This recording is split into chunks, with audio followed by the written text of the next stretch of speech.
تمہاری دعائیں ہی تمہارا مقدر ہیں، اور تمہارے خیالات اس مقدر کی حقیقت ہیں۔ تم جب جب اللہ کے روبرو دعا کے لیے ہاتھ اٹھاتے ہو، تب تب اللہ تمہارا مقدر تمہاری رضا کے مطابق بدلتا ہے۔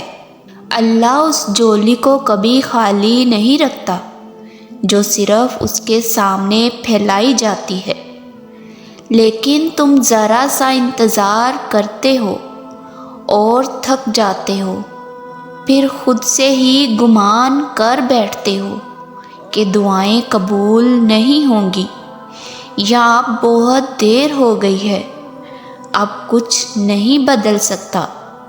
حالانکہ اللہ تو اپنے بندے کی کوئی بھی فریاد رد نہیں کرتا۔ جو تمہیں دیر لگ رہی ہے وہ اللہ کی حکمت ہوتی ہے، اور جو بھی تمہیں ملتا ہے صحیح وقت پر ہی ملتا ہے۔ تو پھر ڈر کے ان وسوسوں کو کبھی جیتنے مت دینا۔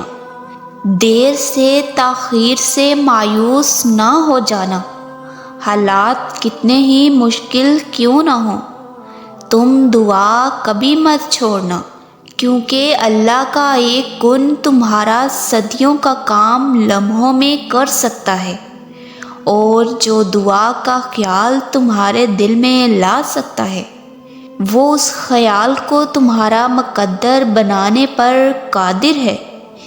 دعا کی توفیق ملنا ہی قبولیت کی سب سے بڑی دلیل ہے۔